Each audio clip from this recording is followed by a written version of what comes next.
Peraí, vocês estão me ouvindo? Tá tudo normal? Tá normal aqui para mim. Tá bom. Obrigado, Alexandre, pelo seu tempo e pela sua disponibilidade.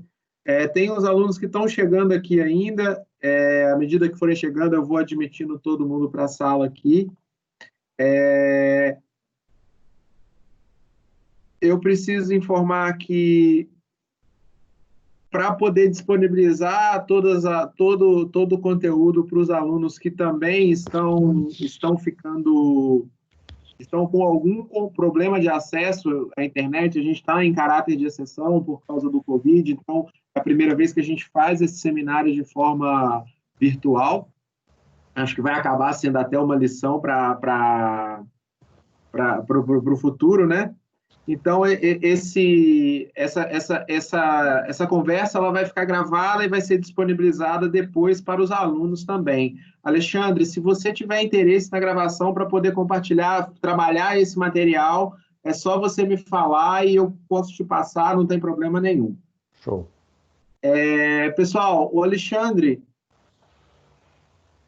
ele é engenheiro civil já há 32 anos, é formado em.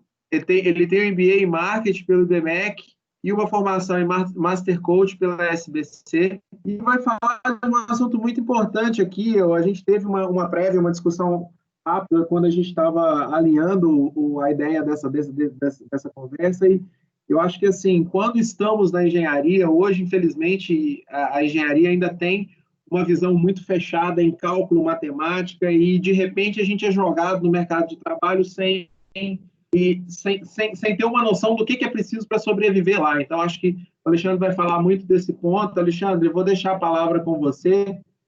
Vou deixar meu vídeo desligado aqui, mas estou aqui acompanhando. Eu acho que ninguém melhor do que você para poder se apresentar, meu cara. Tá bom, Thiago. Fica à vontade. Só uma perguntinha para você, na verdade, duas perguntinhas. Diga. Quantas pessoas nós temos online agora que eu não consigo Nós ver? temos aqui 38, eu imagino que a gente tem alguma coisa, esperando alguma coisa em torno de 100 pessoas. Bom demais, bom demais. Quanto tempo eu tenho? O ideal aqui é que a gente faz aquilo que eu te falei, ali entre os 40 e 45 minutos de conversa, para a gente deixar uns minutinhos para perguntas no final. Tudo bem, tá bom, porque eu estou colocando um cronômetro aqui, porque senão eu empolgo e fico até amanhã falando. Tá certo. Tem que me botar um freio. Tá bom, Então vamos a lá. palavra está com você, meu caro. Obrigado. Tá ótimo, obrigado então, Thiago. Bem, pessoal, boa noite então a todos. O Thiago já falou para eu me apresentar, ele já deu alguns pontos principais ali a meu respeito, mas eu vou deixar para falar mais de mim depois. Durante a apresentação tem um local lá, tem um momento lá que eu vou me apresentar, tá bom? Aqui eu só quero pedir para vocês uma coisa, duas na verdade, que vocês não fiquem tímidos, que vocês participem. Em alguns momentos eu vou fazer algumas perguntas para vocês, logo agora no começo eu já preciso que vocês respondam alguma coisa. Embora eu não esteja vendo o chat aqui, é a primeira vez que eu uso essa plataforma, mas o Thiago está aí, ele me dá socorro.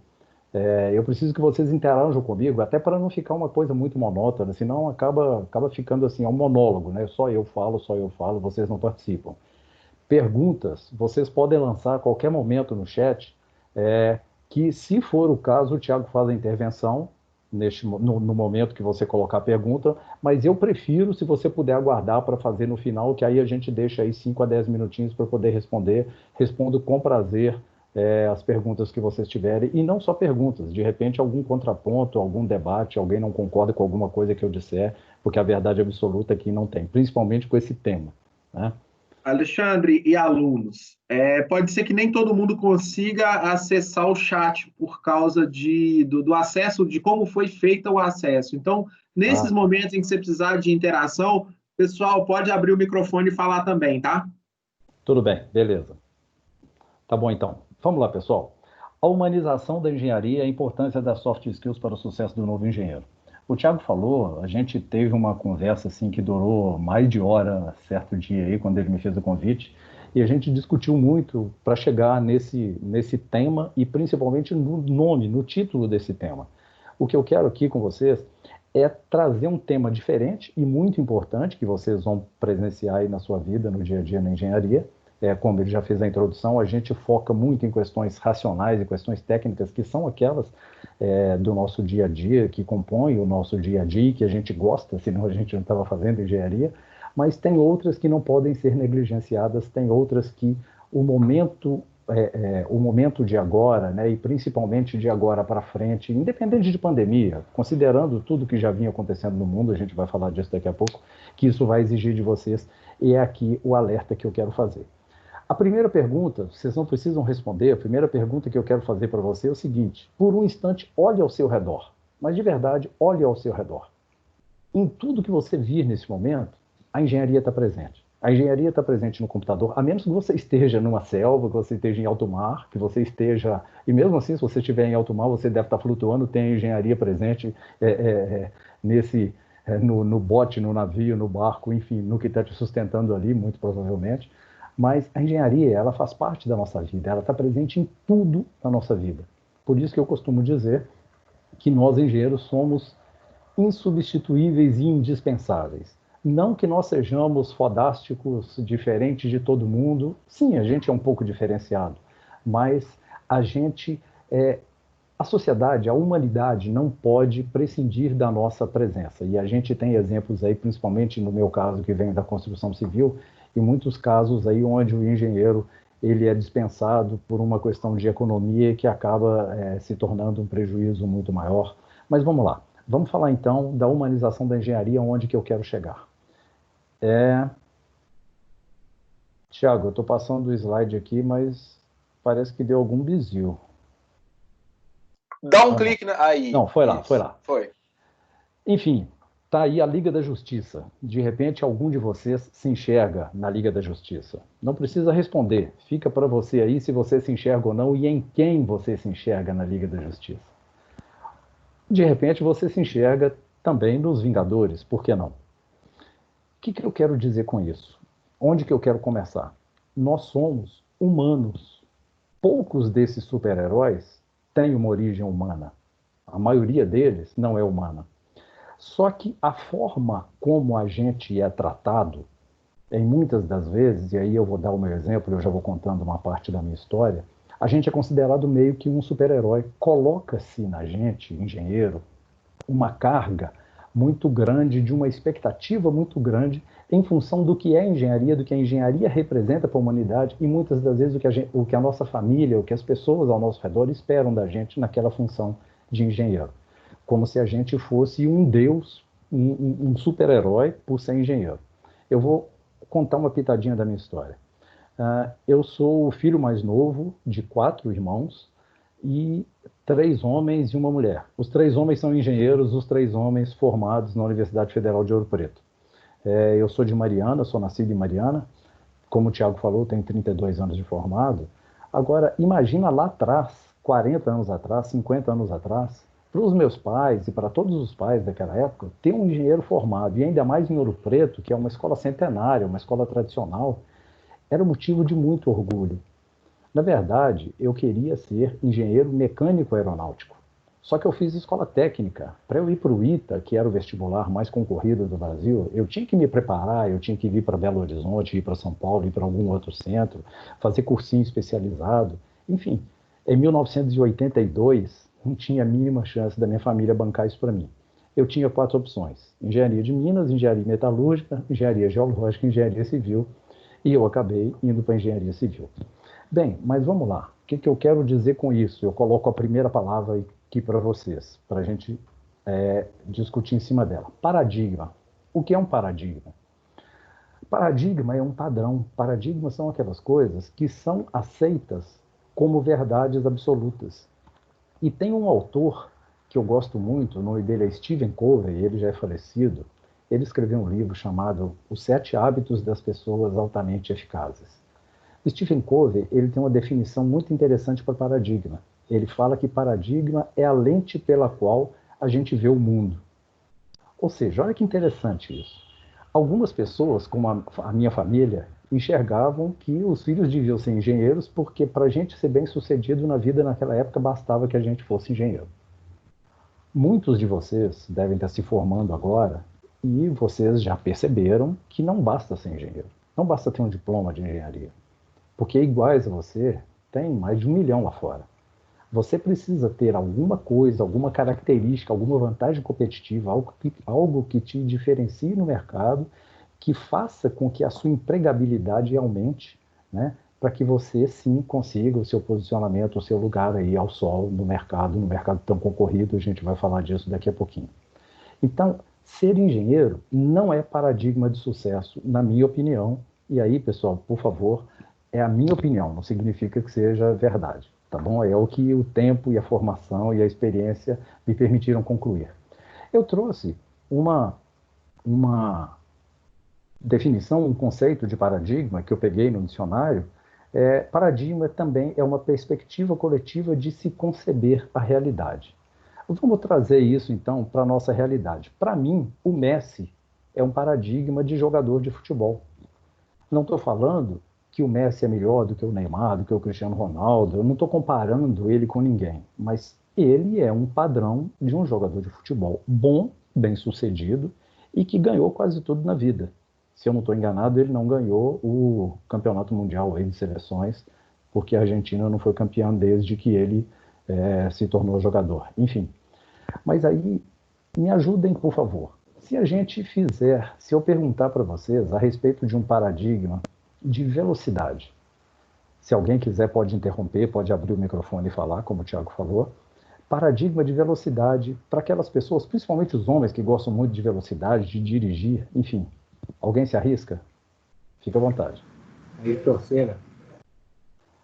Não, fala de um carro. Bugatti. Vamos lá, mais algum?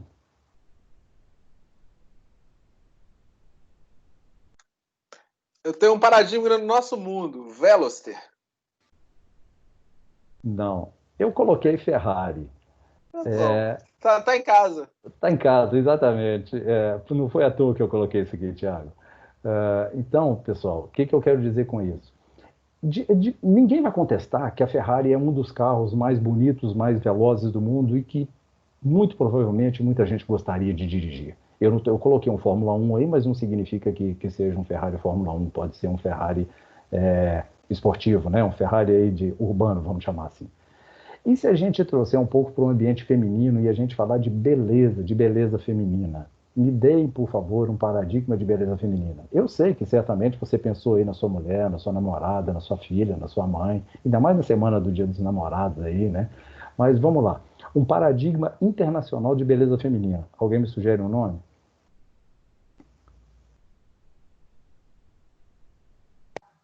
Gisele Bündchen. Pô, dá um engradado de cerveja para esse cara aí.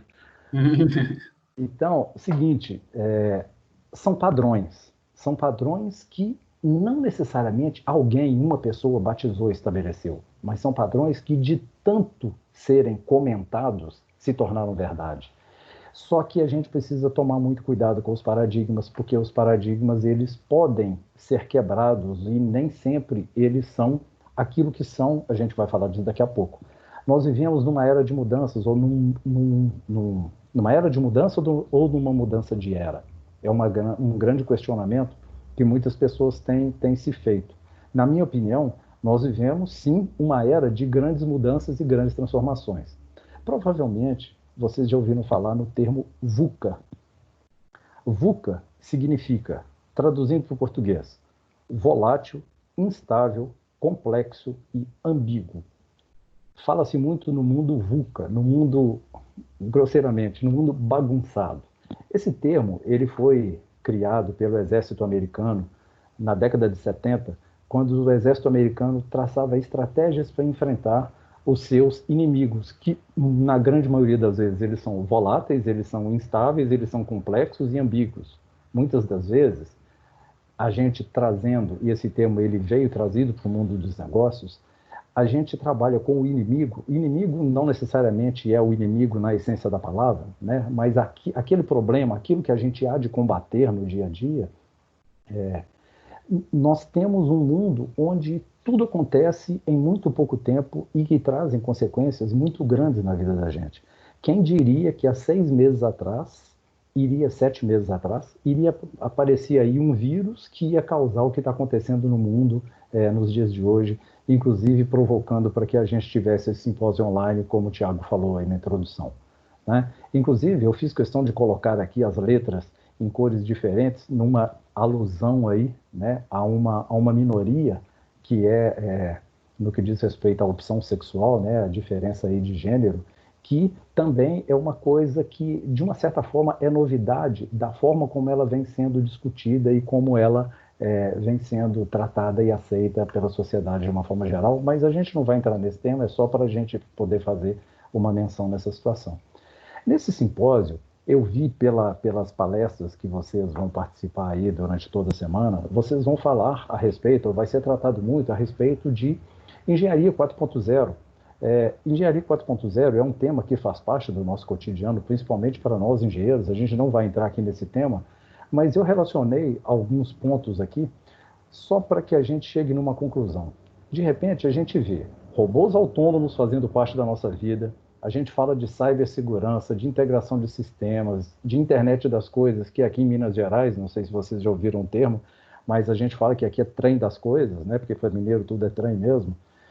Simulações, computação na nuvem, impressão 3D, realidade aumentada, Big Data. Peguei alguns dos elementos que fazem parte, que compõem, que sustentam essa engenharia 4.0, mas aí vem a grande pergunta. E o engenheiro 4.0? No começo aqui, uma das primeiras coisas que eu pedi foi que para vocês olhassem ao seu redor e vissem que a engenharia está presente em tudo. Mas quem fez aquilo? Por trás daquilo que você não viu ou que você não está vendo, existe a pessoa do engenheiro. Existe a pessoa, né, existe a figura de um ser humano que sustenta tudo isso, que desenvolve tudo isso e que é peça fundamental para que tudo isso aconteça. Nós não podemos nunca subestimar a nossa parte, a nossa participação nisso, a nossa humanidade nisso tudo. Eu trouxe uma frase de Cesário Nakamura, que é o CEO da Alelo no Brasil, e ele disse o seguinte, eu peguei essa frase no LinkedIn, numa postagem, e o cara fala que lá na primeira Revolução Industrial, as empresas queriam braços, depois elas passaram a buscar mentes. Hoje em dia, as empresas estão buscando corações das pessoas. Olha que interessante essa frase, dito por o CEO de uma grande empresa. Então não é o Alexandre que está falando isso. Além de você ser foda do ponto de vista de competência técnica que a faculdade te dá, e você tem sim por obrigação aprender o máximo que você puder aprender dentro da parte técnica, algumas coisas, como coração, por exemplo, a faculdade não te dá, o coração é seu. E quando eu digo coração, não estou falando dessa coisinha que fica batendo aí dentro do seu peito, eu estou falando da forma ampla que você pode entender, tipo assim, colocar o coração naquilo que você está fazendo, ou seja, colocar toda a sua existência, toda a sua competência, toda a sua emoção, toda a sua responsabilidade naquilo que você porventura vier a fazer. Talvez vocês já tenham ouvido falar no termo chá. Um engenheiro para ter sucesso, um profissional para ter sucesso, e aqui eu trago para o nosso ambiente, a gente precisa tomar muito chá. Mas o que significa chá? Chá é um acrônimo que foi feito de 3 palavras: conhecimento, habilidade e atitude. E um estudo do MIT, nos Estados Unidos, concluiu que o conhecimento ele é responsável por 15% apenas. A habilidade e a atitude são responsáveis por 85% das nossas conquistas. Já deu para fazer um paralelo de onde eu quero chegar? Sem querer falar mal de faculdade, muito pelo contrário, até porque eu estou participando de um simpósio, estou fazendo uma palestra aqui no âmbito de uma faculdade, né? Estou falando com alunos de uma faculdade. Eu não quero desmerecer a faculdade, mas eu quero dizer que nós, engenheiros, não somos aqueles super-homens lá atrás, aqueles super-heróis lá atrás que eu mostrei nos 2 primeiros slides, porque a gente tem um conhecimento técnico foda. Sim, esse conhecimento nos abre um monte de portas e de perspectivas, e que nos faz indispensáveis e insubstituíveis, como eu também falei. Mas não adianta nada a gente ter conhecimento e não usar esse conhecimento do ponto de vista de treino, porque é o treino e a execução que vai nos dar habilidade, e nem ter atitude de fazer, porque não adianta eu ser o foda e ficar enclausurado, e dentro de uma clausura, ficar fechado. Eu preciso me expor, eu preciso sair, eu preciso falar, eu preciso fazer. E aí vem 85% do nosso sucesso. Então, Tem pessoas, e é muito normal isso, não só para engenheiros, tem outras classes profissionais, que a gente é extremamente técnico e tudo que a gente faz, toda formação, todo curso, tudo que a gente busca, toda leitura que a gente busca, tudo, a gente está buscando conhecimento técnico, técnico, técnico, e fica com aquela barriga obesa, ou com aquela cabeça obesa, de tanto conhecimento que a gente está adquirindo. Mas a gente precisa colocar em prática esse conhecimento. O exercício da habilidade, a colocação em prática, é a vida do dia a dia que vai nos fazer diferenciados. Será que alguém já falou que seria interessante que você mudasse? Se ninguém nunca te falou, eu estou falando agora. E eu não estou falando... Eu coloquei a palavra precisa ali. Eu não gostaria de falar precisa, eu quero corrigir, porque quem sou eu para falar que você precisa de alguma coisa? Eu posso dizer para você que eu precisei mudar e a partir do momento que eu mudei, a minha vida se tornou outra em todos os sentidos. Agora, se isso é útil para você ou não, fica à vontade para você aí pegar conhecimento, informação e usar isso na sua vida da melhor forma que você puder fazer. Eu só chamo a atenção de que, para mim, sim, isso é muito importante. E aí eu quero entrar no âmbito das skills, que são o título dessa palestra. No Fórum Econômico Mundial, no ano passado, em Davos, foram elencadas, se eu não estou enganado, 15 competências ditas essenciais para o profissional do futuro. Eu coloquei as 3 que, na minha opinião, são as mais importantes que eu quero falar aqui com vocês. Pensamento analítico, daqui a pouco eu vou falar de René Descartes, vocês vão entender por que eu separei pensamento analítico. Liderança, que inclusive, se tem alguém aqui que faz parte do LinkedIn, no último slide tem o meu LinkedIn, eu convido a vocês a me convidarem lá para a gente ser amigo, ser conexão. Eu fiz uma postagem nesses dias, ontem, anteontem, a respeito de liderança, que é muito interessante. Liderança é uma competência que todo engenheiro precisa. Na verdade, liderança, na minha opinião, é uma competência que todo mundo deveria ter. Algumas pessoas achavam que antigamente a gente nascia líder. Algumas pessoas têm até, existem estudos da Universidade de Oxford, nos Estados Unidos, que existe algum gene que a gente nasce com ele, que diz respeito à liderança. Mas a liderança ela pode ser aprimorada, ela pode ser desenvolvida, e é aí que eu quero entrar. Na faculdade, também não é o core business da faculdade, não é o tema da faculdade, não é o negócio da faculdade. A faculdade não pode mudar a ementa dela, ela tem uma bagagem técnica de engenharia que ela tem que te dar, mas você vai precisar ser líder. Você vai precisar liderar equipes. E como que você vai liderar equipes? Você vai ter que liderar a si mesmo primeiro. Você não aprendeu isso na faculdade, mas a vida vai te exigir isso lá. Então, cara, se vira, entende que isso é importante para você e se vira para aprender. Desculpa, não quero ser grosseiro, mas é simples assim. Porque a vida vai te exigir isso. E a principal delas que a gente vai falar mais a respeito dela da agora para frente é a capacidade de resolver problemas. E ainda mais engenheiro. Engenheiro, eu acho que capacidade de resolver problemas devia ser um significado de engenheiro para ter no dicionário. Quem é engenheiro? Engenheiro é aquele cara que resolve problemas. Porque é isso que a vida nos faz. A faculdade nos dá um monte de informações, um monte de coisas, aqueles cálculos, aquelas físicas, aquelas químicas que a gente aprende lá no ciclo básico, lá nos primeiros períodos, que a gente pensa, pô, não vou usar isso nunca na minha vida, lé do engano. Em algum momento esse quebra-cabeça vai fechar. Em algum momento, pô, estou falando aqui para vocês da humanização da engenharia, estou citando René Descartes, que é o pai da matemática, o pai da geometria analítica, o cara que fundiu a álgebra com a geometria, que criou a geometria analítica e que é aí uma das matérias principais na engenharia. Na engenharia civil é a principal, né? Não sei em outras engenharias, e aqui a gente tem pessoas de várias engenharias, mas eu quero trazer, então, aquele char que eu falei ali atrás, eu quero acrescentar mais 2 letras nesse char. O V vem e transformar esse char na chave para o sucesso do engenheiro, na minha opinião. O V vem de valores, e aí vem a humanidade. O que são valores? Valores são características que a gente tem que faz com que a gente faça o que a gente faz. Pode parecer bobo, pode parecer chato, pode parecer complexo, mas, por exemplo, professor Tiago, me desculpa, deixe-me pegar você como exemplo. Tiago, para quem não conhece, ele é um engenheiro, se eu não estou enganado, é um engenheiro mecânico, mas mecatrônico, sei lá, é um engenheiro que trabalha na Fiat, um engenheiro bem sucedido, há muitos anos lá na Fiat, e o cara é professor de noite. Ele podia estar com a família dele, mas o cara vai para a faculdade dar aula. Vocês acham que ele faz isso pelo dinheiro que o professor ganha? Ou pelo prazer, ou pelo valor contribuição, que é o valor que ele tem? Já deu para perceber no pouco que a gente se conheceu. Da mesma forma, eu não quero parecer mais bonito que os outros, menos, muito antes pelo contrário, mas é o valor contribuição que eu tenho, que está entre ali os meus valores master, que são os 5 valores principais que a gente tem, que faz com que eu esteja aqui agora dividindo com vocês meus conhecimentos, minha experiência, para que de repente possa ajudar isso na vida e na formação de vocês. Então, a gente precisa, além de ter conhecimento, habilidade e atitude, entender quais são os valores que me ajudam a fazer o que eu faço. E sabendo disso, a gente não esquecer as emoções, porque nós somos humanos. E a emoção é um evento, eu chamaria, que ele é afeto a todo ser humano. Nenhum ser humano fala assim, eu não vou sentir emoção. Não, você vai no show da Ivete Sangalo, independente de você gostar da Ivete Sangalo. E eu duvido que você vai ficar empolgado com o que está acontecendo ali. Em algum momento aquilo ali vai começar a mexer com você.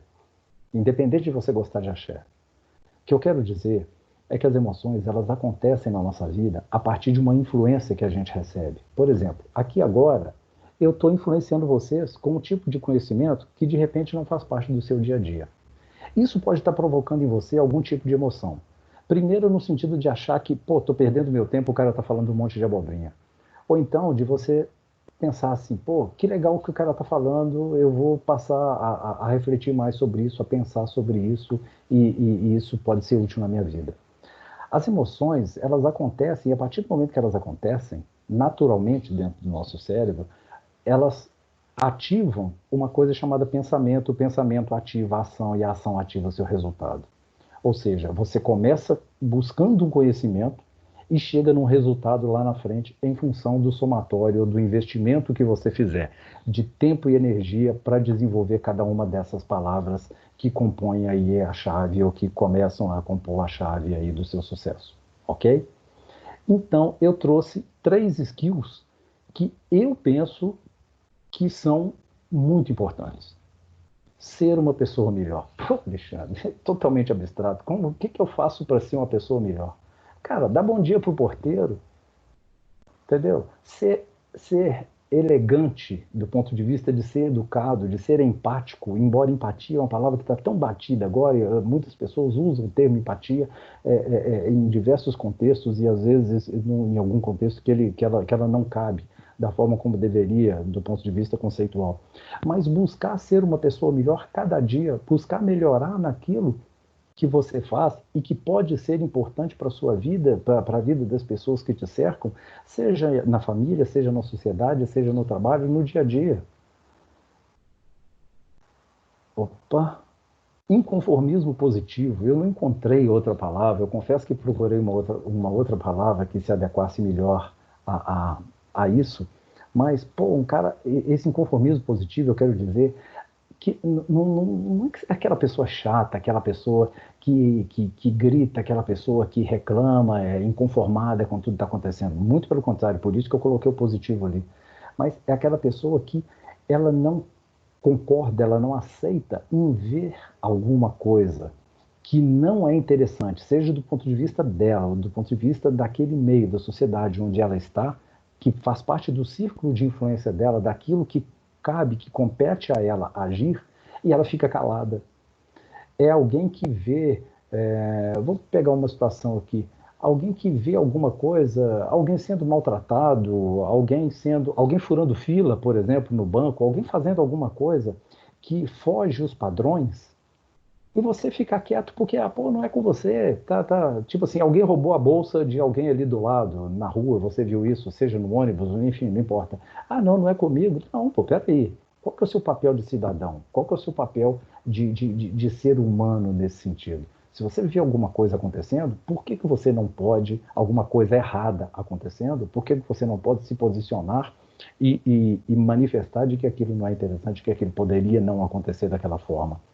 E o terceiro é a solução de problemas, como eu falei ali atrás, solução de problemas complexos, porque nós engenheiros, a gente já tem isso trabalhado da gente do ponto de vista técnico, mas da solução de problemas também que não são técnicos. Sabe aquela pessoa que gira, gira, gira quando tem um problema, reclama de tudo e roda igual barata tonta e não consegue resolver nada porque simplesmente tem um problema? Meu Deus do céu, tem um tal de Covid aí que está matando, que já matou mais de 30 mil no Brasil, já infectou mais de 500 mil pessoas e eu vou morrer. E por conta disso a pessoa não dorme, a pessoa não faz nada porque ela vai morrer, né?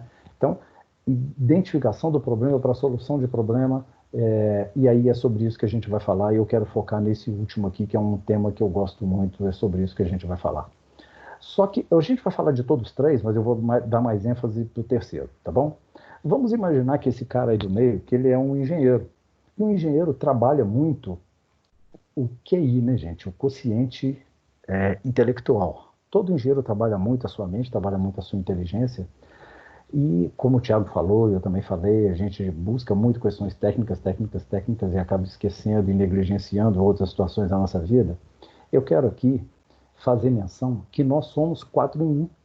Quando a gente olha no espelho, por exemplo, você está me vendo aí, você está vendo o físico do Alexandre, mas o Alexandre é 4 em 1. Porque tem a mente, que é essa que a gente trabalha muito na engenharia, mas tem o quociente físico. Por exemplo, você está me vendo e você não falou para o seu olho me enxergar. Você não falou para o seu ouvido me ouvir. Você não falou para o seu coração bater, para o seu pulmão respirar, para o seu sangue circular. Existe uma inteligência física que a gente muitas das vezes não pensa nela, por isso que eu falei de ser uma pessoa melhor, é ser uma pessoa melhor no âmbito geral, dentro desse 4 em 1 que a gente é, porque a gente não deve cuidar só da mente, que é o que a gente busca, principalmente no que diz respeito à inteligência. A gente tem outros elementos, outras forças, outras necessidades, outras inteligências que precisamos desenvolver. Uma delas, por exemplo, é a emoção, o nosso quociente emocional. Inteligência emocional é um tema que derruba muitas pessoas, por exemplo, numa entrevista de emprego, numa prova, ou mesmo no trabalho, dentro de alguma situação que a pessoa não tem equilíbrio suficiente para resolver determinada situação e ela acaba comprometendo o desempenho dela e até o sucesso dela naquela função, naquela empresa, naquele trabalho. E, por último, e não menos importante, o coeficiente espiritual, o S de espiritual aqui, o termo em inglês, né? Eu não estou falando aqui de religiosidade, mas de reconhecimento de que existe alguma força maior que nos reúne e que está em tudo e que está presente em tudo que a gente faz. Dê você ele o nome de Deus, de Buda, de universo, de Alá, não importa. A questão aqui é que existe algo que deve ser trabalhado para que a gente busque principalmente o nosso equilíbrio. Tem pessoas que meditam para buscar esse equilíbrio, que colocam o seu espírito em equilíbrio por meio da meditação. O que eu quero dizer com isso, e por isso que eu trouxe esse esqueminha para vocês, é que a interseção desses 4 quocientes é que vão tornar você uma pessoa melhor, uma pessoa mais equilibrada, uma pessoa, eu diria, uma pessoa integral, vamos chamar assim. Ou seja, se houver a superposição, ou quanto mais superposição houver de cada um dos círculos, vocês concordam que esse, teoricamente, um quadradinho que está aqui no meio, que ele vai tender a aumentar e se tornar um círculo todo, ou seja, a sua vida vai ser uma superposição, ou a tranquilidade, o equilíbrio, o desenvolvimento de você enquanto pessoa vai ser em função do desenvolvimento desses 4 coeficientes. Quem gostaria, de repente, de dar um mergulho nessa praia? Eu estou falando, talvez, para mineiros aqui, a gente está falando num mar azul. A teoria, a estratégia do Oceano Azul é um livro escrito por 2 professores da Universidade de Sorbonne, na França, que eu quero fazer uma analogia e trazer ele aqui para vocês. Existe o Oceano Azul e existe o Oceano Vermelho. O Oceano Azul é aquele oceano tranquilo que todo mundo gostaria de nadar. E o Oceano Vermelho é aquele oceano sangrento, oceano competitivo, onde as pessoas estão se degladiando por alguma situação. Lembra lá atrás que eu falei de algo que pode ser o seu diferencial competitivo? É aqui que ele vai imperar. É aqui que vai mostrar o quanto você exercitar o seu chá ou a sua chave, quanto mais ele vai te deixar no Oceano Azul comparativamente com aquelas pessoas que estão dentro de uma mesmice do Oceano Vermelho. É onde o pau quebra. Existem algumas armadilhas que impedem as pessoas de migrar do Oceano Azul para o Oceano Vermelho. Cara, mas pode ter certeza, 90%, 95% das pessoas vivem no Oceano Vermelho, porque elas fazem o que é necessário ser feito, o básico apenas. Elas não fazem além do básico. Sabe aquelas pessoas que a média na faculdade, não sei se é a nota 7, digamos que seja a nota 7. Aquelas pessoas que fazem esforço para passar com a nota 7. Cara, se o limite é 10, por que você não mirlua certas estrelas? Entendeu? Ou seja, joga no 10, aposta no máximo. Faça sempre ou busque fazer o seu máximo. Então aqui eu listei 10 armadilhas, 10 itens que prendem as pessoas e que impedem, às vezes, as pessoas de ir para o Oceano Azul. Porque o vermelho é o básico. O vermelho é onde todo mundo já está. Por exemplo, síndrome de Gabriela. Eu nasci assim, eu cresci assim. Sabe aquela história? Pô, meu pai era assim, a minha avó era assim, a minha mãe era assim, então por isso que eu sou assim. Pô, você vai ser em função das necessidades que a vida demandar de você. Você quer ter sucesso? Crenças. Muitas das vezes as pessoas elas acreditam que elas não podem determinada coisa. Ah, não, aquela matéria ali é boa demais. Ou então, aquele colega que eu tinha na faculdade que passava com média a 10 em tudo, foi fazer entrevista em determinada empresa e tomou pau, o cara não passou, então nem adianta eu tentar porque eu não vou conseguir. É uma crença limitante sua. O muito que pode acontecer é você não passar também, não é não? Esperar nos outros, eu chamo isso de terceirizar a vida da gente para outras pessoas. É não esperar do Calil, é não esperar do Zema, não esperar do Medioli, que é o prefeito aí de Betim, né? Se eu não estou enganado. Não esperar do Bolsonaro, não esperar de ninguém, cara. Se determinada coisa é importante para você, o que você está esperando que você ainda não foi lá fazer? Empirismo tem dois lados. Empirismo significa tentativa e erro, tentativa e erro. Você tem que fazer para você saber se vai dar certo. Porque se você ficar muito no planejamento, só planejar, planejar, planejar e não ter atitude, e não tiver atitude de fazer, não, você nunca vai saber o resultado. Mas não é isso que eu quero dizer. Eu quero dizer, eu coloquei empirismo aqui como uma armadilha, é que é o seguinte, não é porque para saber se vai dar certo você tem que fazer, que você vai fazer de qualquer jeito. Você tem hoje um arcabouço de informações, faculdade, online, internet, colegas, experiências, professores, um monte de situações que podem te ajudar a ter a melhor e maior informação que você tiver para fazer alguma coisa. Então não simplesmente faça, sabe? Vou fazer de qualquer jeito e vou ver no que dá. A chance de você gastar tempo, energia e dinheiro é muito grande e depois ter que fazer de novo. Rigidez, a gente precisa ser flexível. Eu costumo usar uma outra palavra no lugar de rigidez, que é ser ensinável. Nós precisamos ser sempre ensináveis, estar sempre abertos a aprender coisas novas. Tecnicismo tem muito a ver com rigidez. Tecnicismo é de não focar só naquelas questões técnicas. Aquelas questões técnicas é que vão nos sustentar, sim. Se eu não tiver um diploma na engenharia, eu não posso me candidatar a uma vaga de engenheiro. Ponto. Não tem discussão. Mas não adianta eu ser o engenheiro mais foda do mundo se eu não souber escrever um relatório, se eu não souber conversar, se eu não souber liderar, se eu não souber transmitir aquilo que eu quero, se eu não cumprir, se eu não conseguir cumprir os prazos que a empresa precisa, ou que o meu projeto demanda de mim, enfim. Salário mínimo profissional. Existe uma lei de 1966 que fala que o engenheiro deve ter o salário mínimo, o piso salarial mínimo de 8,5 salários mínimos, que seria em torno de R$ 8.500 hoje em dia. Se eu pudesse, eu rasgava essa lei. Porque isso funcionava lá atrás, em 66, na minha opinião, naquele governo, naquele, independente de governo, naquele momento que a gente vivia. Que hoje em dia é o seguinte, que resultado que você dá para a sua empresa? Lá na frente eu vou te fazer uma pergunta a respeito disso. O seu salário, ele não pode, na minha opinião, ser definido por uma lei. Ele tem que ser definido em função dos resultados que você dá para a empresa. Culpabilidade. É questão de ficar culpando. A culpa é do Temer, a culpa é da Dilma, a culpa é do Lula. Cara, não importa de quem é a culpa, não importa quem fez a merda. Qual a sua responsabilidade nisso tudo? A responsabilidade, ela é sua ou você faz parte dela? Se fizer, faz aquilo que te diz respeito. Procrastinação. A gente costuma deixar para depois, deixa para amanhã, depois eu faço, amanhã eu faço. E aquilo que era importante acaba se tornando urgente, porque a gente não fez no tempo que ele deveria ser feito. E décimo, que na minha opinião é a pior delas todas, é pensar que, porque eu sou engenheiro, eu sou foda. Não, porque eu sou engenheiro, significa que sim, eu tive oportunidades, eu tive que me dedicar, eu tive que ser um bom aluno, eu tive que estudar, senão eu não conseguia, porque realmente é uma batalha, a gente sabe disso. Mas, cara, fodas iguais a você, tem mais 1,5 milhão. Se eu não estou enganado, no Confer tem mais de 1,5 milhão de engenheiros registrados. Então, você é um no universo de 1,5 milhão. Espera aí, né? Eu acho que está muito cedo, principalmente para os recém-formados, pensarem a respeito disso. Isso é uma outra história a respeito de posicionamento profissional, a gente não tem tempo para falar aqui. Então eu falei que ia falar de Descartes. Descartes falava, né, que muitas das vezes as coisas que pareciam verdadeiras para ele, quando ele começava a conceber, na verdade elas eram falsas quando ele quis colocá-las no papel. Eu peguei uma frase no comercial da IBM que fala assim, a inteligência adora resolver problemas. E aí eu estou trazendo para o nosso mundo, eu falei que eu ia falar de problemas. Como identificar qual é a situação, problema a ser trabalhado?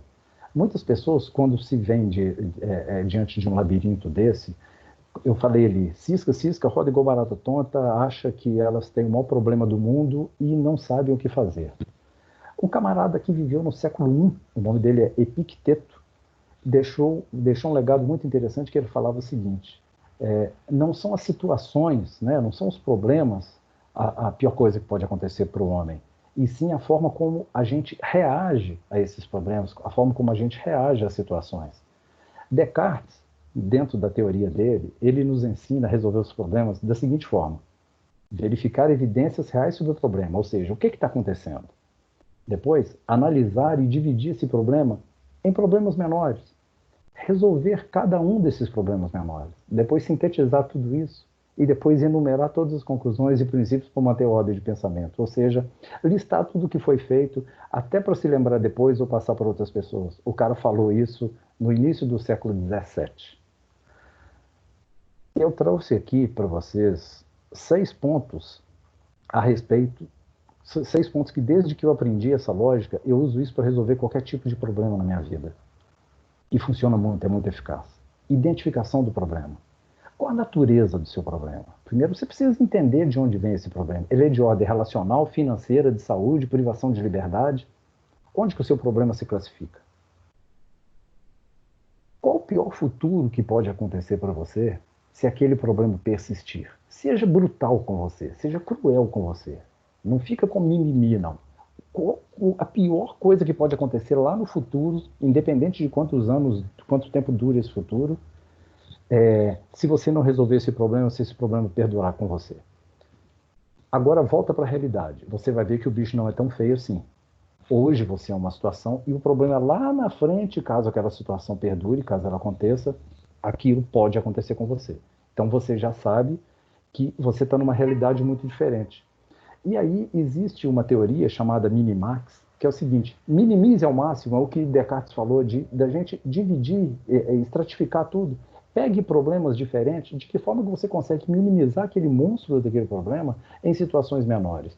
O desemprego, de repente, para alguns de vocês, possa ser um desse bicho-papão que isso vai acontecer no dia seguinte após a sua formatura. Infelizmente, diante do que está acontecendo no Brasil, é isso que pode acontecer daqui a um tempo. Mas como você já pode ir se preparando para isso hoje, amanhã, em função disso que eu estou dizendo hoje, desse conhecimento novo que eu estou trazendo para você hoje? E aí eu te pergunto, sabendo disso, o que você vai parar de fazer? O que você vai começar a fazer? O que você vai fazer menos e o que você vai começar a fazer mais?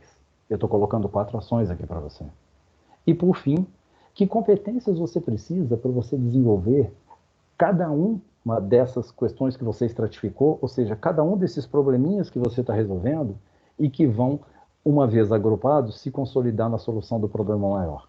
Pode parecer, principalmente aqui por conta do tempo, eu estou colocando de uma forma simplificada, mas é algo que eu aprendi na minha vida e que, assim, dá um print na tela se você achar que isso faz sentido para você, porque oportunamente você pode usar isso. Eu trouxe aqui um monte de peças de carro, porque eu aprendi com um amigo meu, ele é CEO da JR Diesel, é uma empresa de São Paulo que trabalha com desmanche de carro. Tem uma palavra que acabou se tornando buzzword, que é disrupção. Todo mundo fala em disrupção hoje, a gente tem que ser diferente. Para a gente tratar os problemas da forma como eu coloquei, a gente precisa ser disruptivo, a gente precisa fazer diferente. E esse cara, o Thiago, Thiago Rufino, ele usa o termo desmanche criativo, já que a empresa dele trabalha com desmanche de carro e ele me deu licença de usar esse termo dele. Acontece, gente, que a gente precisa fazer diferente do que a gente faz. Se você quer resultados diferentes, você tem que fazer diferente do que a gente faz. E aí eu quero colocar outra palavra aqui, mindset. O que é mindset? Você precisa agir e pensar de forma diferente. Você tem que estar aberto para isso. Eu tive um mentorado que ele falava comigo assim, Alexandre, a minha mente falou para eu fazer isso. Eu falei, cara, quem manda em você a sua mente é você. Por que você não hackeia a sua mente? Por que você não engana você mesmo como se fosse? Né? Tipo assim, como é que você pode enganar a sua mente? Porque agora está me faltando um exemplo, mas determinada rotina que você tem, mude aquela rotina e você passa não é enganar no sentido positivo, você passa a criar um hábito diferente, um comportamento diferente, se determinada situação não era aquela situação interessante para você.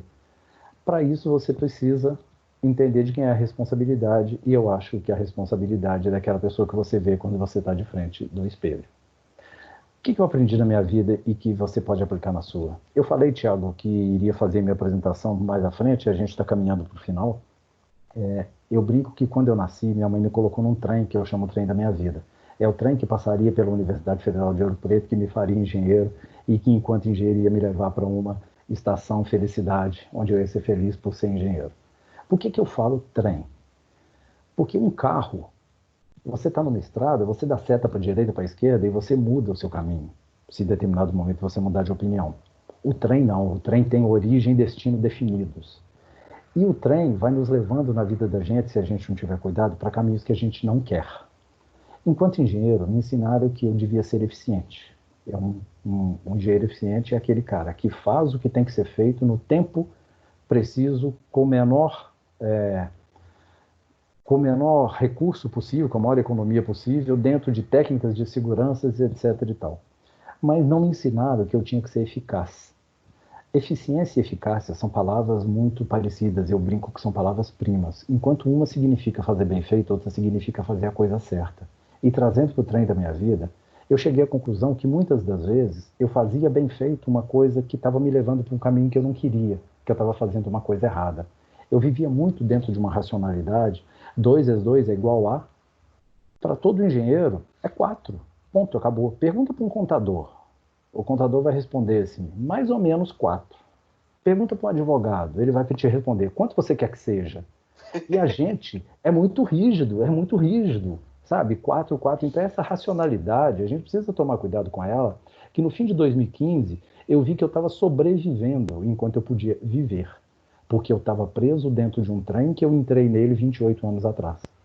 Uma pesquisa feita por um cara chamado Fred Machado, em 2017, fala que 90% das pessoas são infelizes no trabalho. Por quê? Porque muitas das vezes a gente está querendo encontrar a gente, sabe? Eu ainda não me encontrei. Cara, cria a estrada que você quer, pavimenta a estrada da sua vida dentro daquilo que você quer. Por 28 anos na minha vida, eu falo para vocês assim, sem nenhuma vergonha, sem nada, isso é amadurecimento, são experiências, eu busquei dinheiro. Por 28 anos eu trabalhei por dinheiro. Já entrei em cada enrascada, já fiz um monte de bobagem para fazer uma determinada obra, um determinado contrato que fosse me dar dinheiro. Porque para mim, dinheiro era sinônimo de sucesso e de felicidade. Eu tenho 55 anos, então o tempo hoje é importante para mim. Eu sei que eu vou viver menos do que eu já vivi. Então eu coloquei o dinheiro, continuo precisando dele. Mas o tempo é um fator fundamental. E o mais importante, na minha opinião, é a capacidade de escolha. Esses 3 elementos compõem a minha riqueza hoje. Eu continuo buscando a minha riqueza, mas a minha riqueza é sustentada nesse tripé. Porque é muito gostoso quando você não quer fazer uma coisa e você fala, não vou fazer. Pode me pagar o que for. Se eu achar que não vou fazer. E tempos atrás eu não pensava dessa forma. Então, o que você pode fazer para continuar forte e preparado para os desafios e porradas que a vida talvez te dê? No meu ponto de vista, autoconhecimento.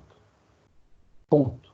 Conheça a você mesmo, que você vai saber como que você vai conduzir sua vida e para onde. Para isso, eu quero chamar a atenção para uma coisa. A gente já ouviu muito falar em geração X, geração Y, geração Z, millennials, e talvez você não tenha ouvido falar em geração Flux. Geração Flux, ela não tem relação com idade, com tempo, com a época com que você nasceu. Geração Flux é a geração atual e ela tem a ver com atitude. São os famosos acumuladores de habilidades. São as pessoas que estão buscando as novas habilidades, que estão abertas a isso tudo que eu estou tentando trazer aqui para vocês, nessas diversas pecinhas de um quebra-cabeça que a gente está montando aqui nessa palestra, porque geração fluxo é aquela pessoa que tem atitude. Ponto. Se você quer resultado, você precisa ter atitude e não esperar nos outros e buscar aquilo que vai te fazer melhor ou que pode te fazer melhor. Para isso, e aí a gente caminhando para o fechamento, eu quero mostrar para vocês 4 coisas. Quais são os seus pontos fortes? Faça uma autocrítica, você com você mesmo. Você sabe aquilo que você é bom, que você é foda. Mas você sabe aquilo que você precisa melhorar. E aí você não pode ter piedade de você. Ninguém está vendo, ninguém está te ouvindo. É você com você mesmo. O que você precisa melhorar? Quais as forças relacionadas a esses seus pontos fortes? Coragem, determinação, persistência, disciplina, busca da melhoria contínua. O que te força, o que te move nesse sentido? E quais os riscos envolvidos nos seus pontos de melhoria? Aquilo que você não é bom pode te levar para onde do ponto de vista negativo? Então, como identificar as competências que você precisa alcançar para o sucesso? Eu vou deixar 3 frases aqui para você se responder depois. Qual o futuro do mercado de trabalho com o advento da indústria 4.0? No seu mercado de trabalho, naquela área onde você atua. De que forma a automação e aprendizado de máquina pode afetar a sua área? E 3, que oportunidades você já observou ou crê que podem surgir aí com o advento das novas tecnologias? No fundo, cara, todo mundo quer ser feliz. Aristóteles já falava isso 2.500 anos atrás. No fundo, tudo que o ser humano quer é ser feliz. Se você achasse que essa palestra aqui não ia te fazer infeliz, com toda certeza e sem nenhuma pretensão minha, você não estava aqui agora. E aí, para a gente fechar, e você, quanto você vale? R$8.500? O piso salarial mínimo? Quanto você gostaria de ganhar? 10, 20, 30, 40, 50 mil por mês? Você coloca. Agora trabalhe para aquilo, pô. Não adianta querer porque uma lei falou que você deve ganhar aquilo. Eu trouxe uma frase de uma pessoa que eu me tornei amigo, conheci no LinkedIn, que ela fala que quanto mais a gente se aproxima das máquinas, mais a gente perde o emocional, o sentimental e relacional, que é exatamente os atributos, que são exatamente os atributos que nos diferenciam das máquinas. Ok? Tiago, vou tomar um gole d'água, estou aqui à sua disposição, caso nós tenhamos perguntas ou comentários. Bom, Alexandre, primeiramente, obrigado pela participação. Eu acho que, como a gente já havia conversado, quando a gente está do lado de lá, né, como dizem meus alunos, quando a gente dá aula e trabalha, a gente consegue perceber efetivamente a importância desse tipo de habilidade para conseguir sobreviver dentro do mercado de trabalho. Às vezes a gente vê chegar uma pessoa que a gente conhece de repente pela história acadêmica, e chega aquela pessoa muito foda, e a hora que ela entra, senta numa sala de reunião e não consegue conduzir uma conversa para poder chegar numa solução de problema, você vê assim, para que aquele tanto de conhecimento se o cara não consegue conversar? Eu acho que isso é um fator, inclusive, hoje eu digo, um fator decisivo para recrutamento dentro do meu time, por exemplo. Entre um cara muito foda tecnicamente, mas com um soft skill baixo, eu prefiro aquele cara que está ali na habilidade, como você falou, né? Que está ali dentro da atitude, da habilidade, com o conhecimento desejável, porque o conhecimento a gente ensina, o resto não. Ok. Pessoal, eu vou deixar aberto aqui, caso alguém tenha alguma pergunta, alguma coisa. O Alexandre, tem uma telinha, provavelmente alguma janelinha na parte superior central da sua tela, você consegue minimizar ela? Para deixar de compartilhar? Não. Ela deve ter um botão de minimizar, porque ela está tampando o seu e-mail. Pronto. Aí, agora está ótimo. Eu pensei que isso aqui fosse só na minha tela. Desculpa. Não, ele acabou aparecendo para a gente. Se alguém tiver alguma dúvida, normalmente esse pessoal é calado, assim, aí é a hora que o primeiro pergunta costuma aparecer. Teve um cara que acertou a Gisele Bündchen lá, pede ele para falar aí com a gente. Quando é para falar de mulher bonita, ele fala, pô. Eu gostaria de perguntar. Boa noite, pessoal. Vamos lá, um de cada vez aí, vamos lá. Pode continuar.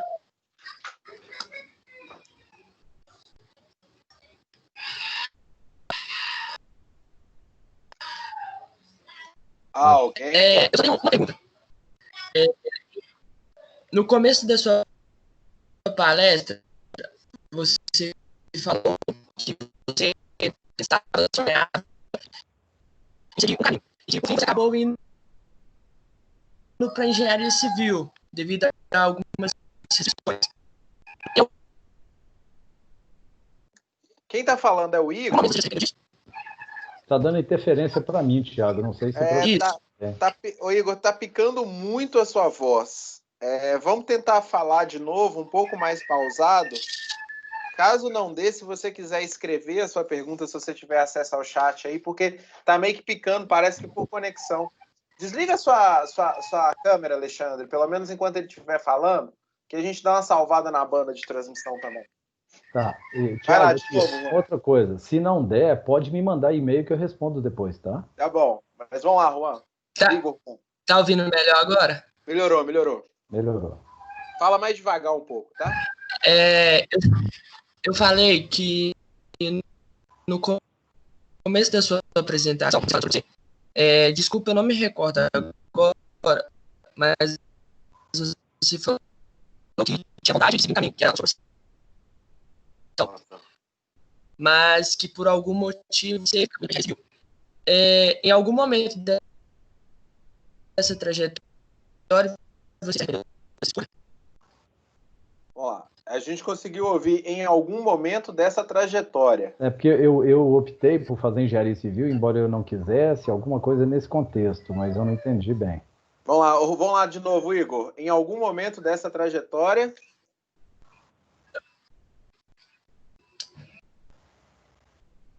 Eu vou tentar digitar no site. Pera aí. Beleza. Só um minuto. Beleza. Enquanto isso, se alguém quiser fazer alguma pergunta, tá aberto. Boa noite. Boa noite. E eu queria saber, eu queria que você indicasse alguns livros que você leu durante a sua trajetória aí, enquanto a sua vida enquanto engenheiro, para a gente poder ter um pouco mais de experiência também com relação a isso. Porque atualmente eu tô dando muito valor à experiência, porque ali quando a pessoa é experiente no serviço dela, naquilo que ela se habilitou a fazer, é importante também para a gente que é mais novo. E também eu achei interessante que você falou, muitas das suas explicações, eu também que acabei virando líder também na minha engenharia também, eu uso também das suas explicações, da filosofia, de algumas outras coisas que a gente tem no nosso cotidiano. Eu achei muito interessante também. Tá, vamos lá. Desculpa, seu nome é? Vinícius. Vinícius. Obrigado, Vinícius. Eu acho muito interessante isso que você falou, porque, quer dizer, mostra já, né, essa em cima do que eu falei, essa necessidade ou a vontade sua de buscar uma formação, uma coisa complementar, né, e diferente da sua área. Muito, muito bacana isso, parabéns. Eu te sugiro, para começar, um livro que eu li, cara, sei lá, deve ter uns 20 e tantos anos, já li esse livro umas 3 vezes. Ele se chama Os 7 Hábitos das Pessoas Altamente Eficazes. Se você gravar só os 7 hábitos, está de bom tamanho. Depois você joga isso na Amazon aí, vai aparecer para você. Tá? Grande parte do que eu falei tem nesse livro. Esse livro é como se, para mim, ele é como se fosse uma bíblia. Enquanto você está falando aí, eu estou colocando no chat aqui também. Todo mundo que quiser ver, é só acessar o chat lá e vai estar lá. Tá. Então, assim, só complementando, Vinícius, eu te falo, de início eu te falo esse, e te falo outros 2 que são livros mais modernos. Um chama Originais, e o outro chama Essencialismo. Cara, eu poderia te falar um monte de coisa aqui, mas eu acho que de bom também esses 3 aí você já vai ter aí trabalho para um mês, para o primeiro mês. Quando terminar, você me manda um e-mail lá que eu te falo outro.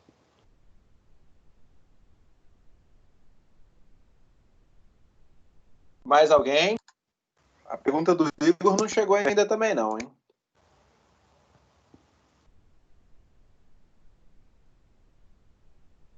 Nós temos 44 pessoas na sala, hein? Bacana. Chegamos a 50 em alguns momentos, Alexandre. Bom, o pessoal fica calado, inibido. O pessoal fica mais inibido, mais calado. Ó, piscou coisa aqui, vamos ver.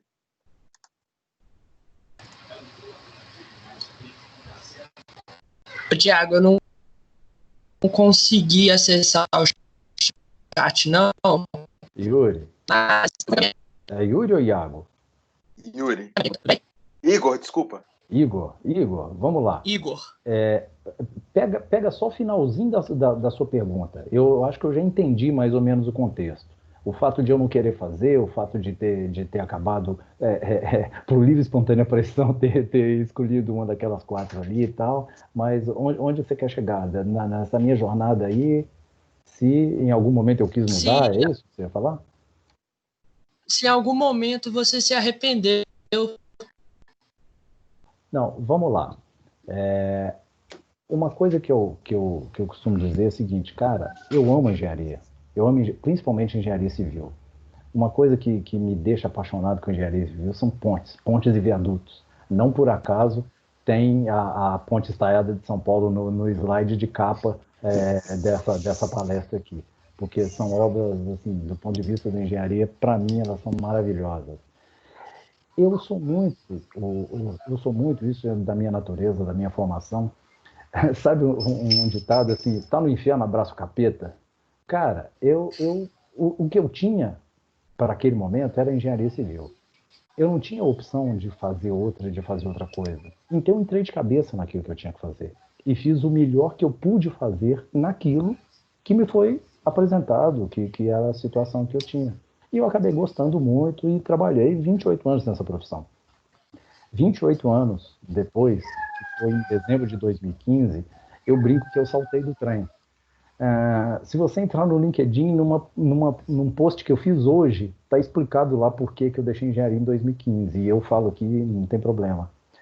Eu fui ameaçado de morte 3 vezes. Uma vez eu tinha 27 anos, foi logo no começo da minha carreira. A segunda vez eu tinha 42 anos. A terceira vez eu tinha 51 anos. E aí, cara, o tempo vai passando, você vai amadurecendo. Da primeira vez eu pus um revólver na cintura e fui para a obra mostrar para o peão quem era mais homem.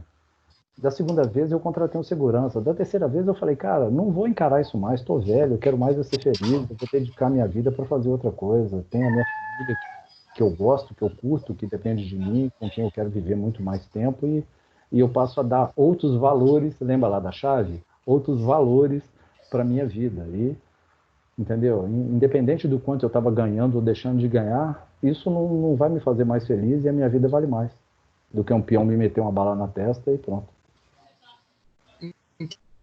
Entendi, muito obrigado, viu? Valeu. Se você quiser abrir sua câmera de novo. Tranquilo, esqueci. Para mim ela estava até aberta aqui.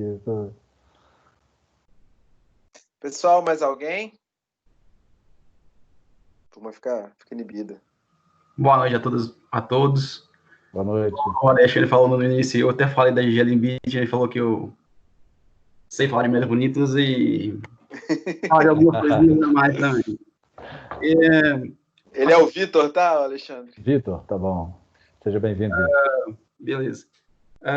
Eu achei muito interessante essa palestra, que você faz uma autorreflexão. A gente começa a olhar para si mesmo e ver o que a gente é, o que a gente pode ser.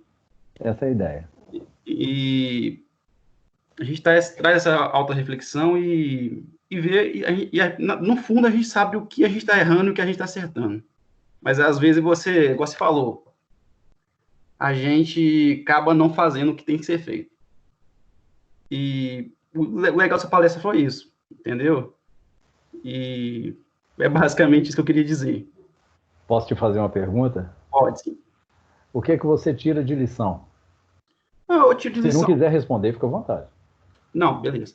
Vou responder assim. No que eu tiro de lição é que eu sei os pontos fortes meus e sei o que tem que ser feito para trilhar minha carreira. Na verdade, eu já sei isso, tipo, uns 4 semestres já para trás. Desde o 5º período, eu tracei isso na minha vida. Eu sou estudante de engenharia ambiental e sanitária e estou no 9º período. Bacana. Então, é bem legal trazer essa reflexão, que isso renova o que a gente está feito lá no 5º período, por exemplo. E lembra, Vitor, lá, em algum momento, deixa eu lembrar aqui onde que eu coloco isso, lá quando eu falo da solução de problemas, que eu coloquei aquele slide do labirinto, Sim. e eu falo ali das 4 ações. Cara, se você já sabe, E é o que você falou, a gente acaba não fazendo, é a procrastinação aí falando, né? Depois eu faço, isso não é importante. Então, assim, se eu posso te deixar uma mensagem, aquelas 4 ações, se você já sabe o que tem que fazer, né? O que você vai fazer mais? O que você vai fazer menos? De repente, o que você vai fazer mais? Pô, vou estudar mais, vou levantar meia hora mais cedo e vou estudar mais, se eu não consigo. Se eu não tenho tempo, vou levantar meia hora mais cedo, eu vou dormir meia hora mais tarde. Estou chutando, tá? O que eu vou fazer mesmo? O que eu vou parar de fazer? Pô, parar de assistir Faustão, parar de assistir coisa que não agrega, que me desvia do meu objetivo. O que eu vou começar a fazer? De repente, pô, você tem que cuidar da sua saúde, começa a fazer uma caminhada. O que você precisa ler mais? Tem gente que não gosta de ler. Leitura hoje, o teu colega pediu indicação de livro, não é questão de gostar ou não, é importante e tem que fazer, pronto, acabou. Senão continua na mesmice do jeito que tá, né? O que eu vou fazer menos? Pô, assisto muita série, assisto Netflix. Outro dia eu fiz uma palestra para o pessoal de uma outra faculdade, da Newton, inclusive, lá com a Tereza, o Thiago. E uma garota falou assim, pô, eu falei alguma coisa a respeito disso, de aproveitar melhor o tempo e dedicar e tal. Ela falou, pô, desde que começou a pandemia eu só assisto Netflix. Sabe, assim, e aí, cara? Sabe o que eu já falei para as pessoas estão achando que estão de férias, pô. Sabe o que eu já falei para uma resposta dessa? Eu só assisto Netflix. Eu falo, bota a legenda em inglês. Pelo menos você vai aprender o idioma. Pelo menos isso, exatamente. É um ponto forte do engenheiro hoje. O mercado pede, é o básico, na verdade, né? Uhum. Eu não contrato mais 100. Então, basicamente... É engraçado, eu não sei se tem, nesses 42 que ainda estão aqui, se tem algum aluno ou ex-aluno meu, eu leciono para engenharia elétrica e para automação, normalmente disciplinas ali entre 8º e 10º período. E sempre as minhas provas costumam ter alguma questão discursiva. E quando eu acho erro de português na resposta do aluno, eu corto. Eu corto o ponto por causa de erro de português. E um dia um aluno falou comigo assim, pô, professor, mas eu vou ser engenheiro, eu tenho que saber fazer conta. E eu respondi para ele, eu falei, olha, conta todo engenheiro tem que saber. O que você faz a mais? Esse aí que é o grande... Eu acho que vai dentro do que o Alexandre trouxe para vocês aqui. É esse a mais que vai te colocar um passo na frente de todo mundo que está chegando no mercado de trabalho junto com vocês aí. Uhum. Exatamente. Falou tudo, Thiago. O que vai te trazer para o Oceano Azul, né?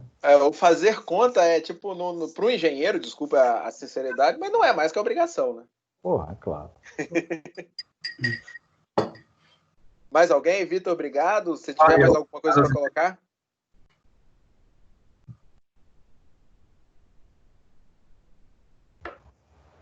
Pessoal, dou-lhe uma. Dou-lhe duas. Bem, eu queria dar uma sugestão para todo mundo que está me ouvindo aí. Printem essa tela, porque vocês vão ter todos os contatos do Alexandre aí, como chegar até ele por todas as redes sociais. Às vezes teve alguma dúvida, alguma coisa que aqui ficou sem graça de perguntar e tudo. Eu tenho certeza que ele está aí à disposição. Considerando que ninguém mais quer falar, se alguém criar coragem pode me interromper. Mas, Alexandre, eu queria, novamente, em nome da faculdade, te agradecer pelo seu tempo, De novo, é o que você falou, eu devolvo a sua fala, né? Essa hora você podia estar em casa, você está em casa, mas você podia estar no sofá, vendo TV, vendo Netflix, mas você tirou um tempinho para compartilhar com a gente um pouco aqui de toda essa experiência em toda a sua carreira. Então, em nome da faculdade, eu agradeço muito e conte conosco, a gente está à disposição. Quem sabe até para um próximo semestre a gente fazer isso presencialmente, né? Tá meio estranho a gente fazer aula, fazer prova. Eu nunca imaginei, o pessoal está fazendo prova à distância, eu nunca imaginei isso, mas a gente tem que se adaptar, é uma questão de saúde, de segurança de todos. Então, muito obrigado. Obrigado a quem ficou, quem assistiu. Quem está aqui até agora, agradeço a todo mundo. Se você quiser falar alguma coisa para fechar, fique à vontade, Alexandre. Não, só me colocar à sua disposição, Thiago, sua, da faculdade, sempre que precisar, se vocês acharem que eu posso contribuir, você já sabe com que eu trabalho, você já sabe a minha linha, né, de desenvolvimento, de atuação, enfim, se você achar que encaixa aí dentro do que vocês precisam, vai ser um prazer. Realmente eu gosto de estar fazendo isso aqui. Eu não estou fazendo isso aqui, né, como a gente estava falando. Cara, eu gosto, e pronto, acabou, não sei explicar isso, né? É aquela coisa que Mastercard não paga, né? É uma coisa que a gente faz por prazer. E se tiver alguém na sala ainda ouvindo aí, Nós temos pode, 41 pessoas ainda. pode me chamar, entra lá no LinkedIn. Cara, se você não está no LinkedIn, você está um passo atrás. Então entra no LinkedIn em primeiro lugar. Eu até escrevi um e-book, coloquei um e-book lá que eu chamei de LinkedIn para engenheiros, coloquei ele lá alguns dias atrás, uns 15 dias atrás. Eu não sou expert de LinkedIn, longe dessa pretensão, mas tem algumas dicas, algumas coisas. Eu já participo dessa rede ali há 8 anos, então eu já aprendi algumas coisas nela ali que eu acho que podem trazer algum significado e alguma relevância para vocês. E aí, me convida para a conexão lá, vai ser um prazer trocar ideias com vocês, tá bom? Um abraço. Peraí, esse LinkedIn para engenheiro ficou legal. Peraí que eu estou tentando achar ele aqui para jogar o link. Só um minuto. É uma postagem que eu fiz, eu acho que no dia 19, Thiago. Me dá um minuto aí que eu acho que isso pode ser interessante para todo mundo. Eu acho que o LinkedIn está substituindo o currículo, né, cara? O que está acontecendo hoje é que eu recebo um currículo de alguém, eu antes de ler o currículo, eu vou no LinkedIn da pessoa e não ter o LinkedIn já é um ponto de atenção, assim, quanto a pessoa estar antenada e tudo com o que está acontecendo. Porra, no Brasil, se eu não estou enganado, já são mais de 50 milhões de usuários, né? Então, é a maior rede profissional do mundo, a rede social profissional do mundo, e que ajuda muito. Você cresce muito, você aprende muito, você conhece pessoas. É muito bacana lá. Que dia que você publicou, Alexandre? Eu estou na sua página aqui. Se eu não estou enganado, no dia 19. Vai lá no meu perfil e procura, clica em publicações. Ok, tô Vê todas as nele. atividades, publicações. Só que eu interajo muito ali, então vai ter muita coisa. Até chegar de Seu feed seu feed é bem movimentado. bem movimentado. Mas eu posso te mandar depois. Eu te mando no WhatsApp e você repassa para o pessoal. Não, eu fico para casa do pessoal também. Para procurar lá. Achar o seu LinkedIn, dar uma olhada lá. Quando a gente começa a mexer no LinkedIn, a gente fica meio perdido e eu acho que isso ajuda. Dia 19 tem 3 semanas, né? 3 semanas. Eu tô numa postagem com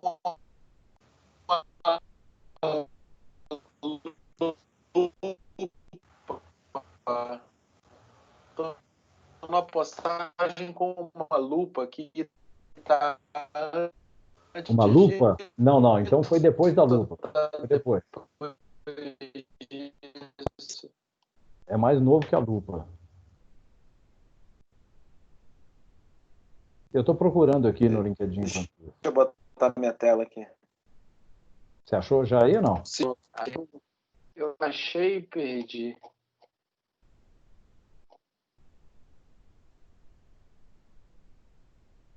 A convidado especial, pega o link dessa publicação. Copiar o link da publicação. Pessoal, estou jogando para vocês agora no chat aí. Quem quiser aproveitar essa última dica, Que bacana que você achou. está disponível o link para vocês aí. Bom, André, obrigado. Eu acho que com você para um próximo seminário, de repente a gente expandir para um público maior também, sair um pouquinho da engenharia, quem sabe. Agradeço o tempo e a presença de todo mundo aí. E boa semana para todo mundo, boas palestras. Falou, Thiago. Valeu, pessoal. Boa noite. Um abraço. Até mais.